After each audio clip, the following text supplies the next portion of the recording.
أعوذ بالله من الشيطان الرجيم.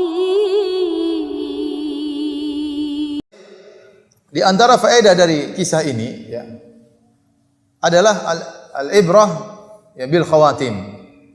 Yang menjadi patokan adalah terakhir seseorang. Nabi berfirman innamal a'malu bil khawatim. Amalan tergantung apa? Akhirnya. Seandainya sama antum, seandainya Abu Thalib masuk Islam, kira-kira bagaimana kedudukannya?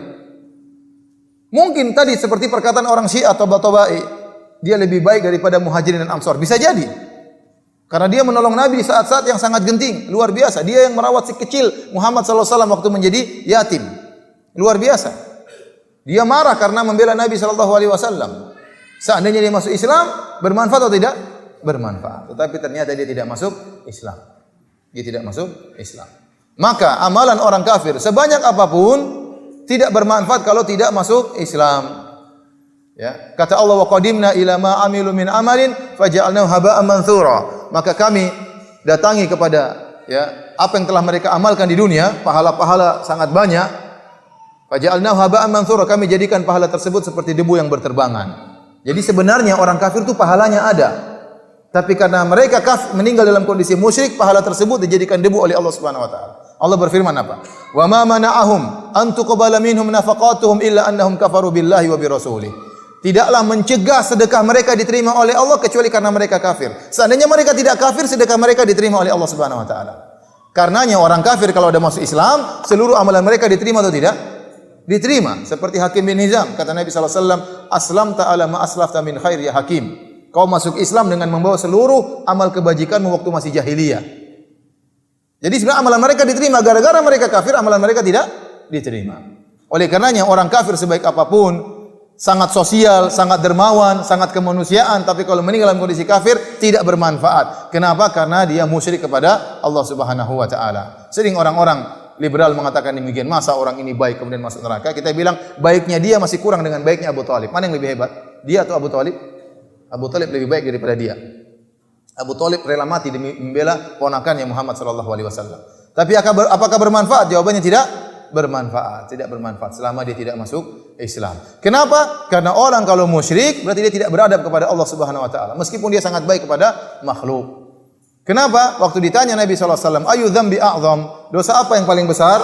Kata Nabi sallallahu alaihi wasallam, "Anta ja'ala lillahi niddan wa huwa khalaqak." Engkau menjadikan tandingan sekutu bagi Allah padahal yang menciptakan engkau cuma Allah Subhanahu wa taala. Kecuali kalau yang kau sembah ikut ciptakan kamu, sembahlah dia. Seandainya Allah sama wali ikut ciptakan kamu, silakan sembah wali tersebut. Seandainya Allah dan Nabi Isa ikut ciptakan kamu, silakan sembah Nabi Isa. Tapi Allah menciptakan kamu sendirian. Bahkan Nabi Isa yang ciptakan juga adalah Allah Subhanahu wa taala. Bagaimana kau mengambil tandingan sekutu bagi Allah Subhanahu wa taala? Saya sering sampaikan ibarat ya, sederhana, ada seorang tua atau seorang ayah dan ibu punya anak. Anaknya ini dikandung oleh ibunya sampai 9 bulan, ibunya setengah mati, kemudian repot dalam merawat sang anak ya. Ngidam suaminya juga susah ya. Subhanallah, nanti kalau tahu orang ngidam tuh susah ya, enggak gampang ya. Enggak gampang. Pingin makan ini, pingin makan anu.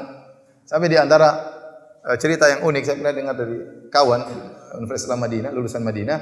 Dia sama istrinya naik bis. Tahu-tahu istrinya ngidam di bis. Istrinya bilang begini, "Mas, saya pengen makan rujak." Kata teman saya, "Sayang, sebentar nanti kita sampai kita beli rujak banyak-banyak." Kata dia, "Enggak Mas, saya mau rujak yang dimakan sama ibu itu." Jadi ada dalam bis ibunya ada seorang wanita sedang makan rujak. Teman saya bingung, terpaksa dia datang ke ibu tersebut. Bilang, "Assalamualaikum Bu, ya, gini Bu, ini loh gini. Istri saya lagi ngidam ya. Dia pengen makan rujak ibu." Akhirnya ibu tadi kasih. Dia ngerti. Tapi susah dong ngurusin seperti itu. Saya punya kawan di Madinah, orang Saudi. Dia bilang, "Firanda, saya lagi musibah ini." "Kenapa?" "Istri saya lagi ngidam, lagi melahirkan." Dia tidak bilang ngidam, lagi melahirkan. Lagi apa? Lagi hamil. "Kenapa musibah?" "Kalau dia lagi hamil, dia tidak mau lihat muka saya." Bukan cuma bau keringat dia tidak mau, lihat muka saya tidak mau. Dan ini anak yang kelima, musibah kelima katanya. Subhanallah. Jadi kemudian ada seorang istri mengandung anaknya 9 bulan, muntah-muntah setengah mati. Kemudian waktu melahirkan bertarung dengan kematian antara hidup dan mati. Kemudian menyusuinya, merawatnya, kemudian menyekolahkannya. Bahkan ngutang sana, ngutang sini, jual sana, jual sini untuk bisa anaknya kuliah sampai akhirnya lulus kuliah. Begitu lulus kuliah ternyata dia berbakti kepada ayah ibu yang lain. Kira-kira bagaimana? Ini kurang ajar anak ini. Saya yang melahirkan dia, saya yang ngurus dia, sekarang dia berbakti sama ibu yang lain. Kurang ajar atau tidak? Kurang ajar. Sama. Allah yang menciptakan Anda, Allah yang berikan rezeki kepada Anda, terus ente beribadah kepada selain Allah. Allah sangat murka. Ente nikah dengan seorang wanita, ente bayar mahar, ente bikin bayar walimah, ente masukkan ke salon, ente bayar duit supaya dia pedikur minikur, kemudian dia sudah berhias, ente sedot lemak, ente jadikan dia cantik, jadikan luar biasa, kemudian dicium sama orang. Kira-kira gimana? Kurang ajar ya. Saya yang bayar semuanya, yang cium orang ya, kurang ajar ya. Jadi para hadirin, orang sebaik apapun kalau dia musyrik enggak ada faedahnya. Kenapa? Dia tidak beradab, tidak berakhlak kepada pencipta alam semesta. Termasuk Abu Thalib. Baiknya luar biasa ini. Enggak ada yang ngalahin baiknya Abu Thalib. Orang kafir sekarang enggak ada yang ngalahin baiknya siapa? Abu Thalib. Luar biasa.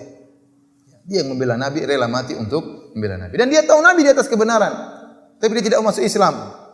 Apa kata Abu Thalib? Wa laqad alimtu bi anna dina Muhammadin min khairi adyanil bariyati dina wa laula al malamatu hadharu masabbatin lawajadtani samhan bidzaka mubina. Sungguh saya tahu bahwasanya di antara agama-agama manusia yang paling top adalah agama ponakan saya Muhammad SAW. Kalau bukan saya takut dicerca, kalau bukan saya takut dihina, kau akan dapati aku memeluk agama tersebut. Namun Abu Thalib takut dicerca oleh kaumnya, maka dia memilih untuk tetap di atas kesyirikan.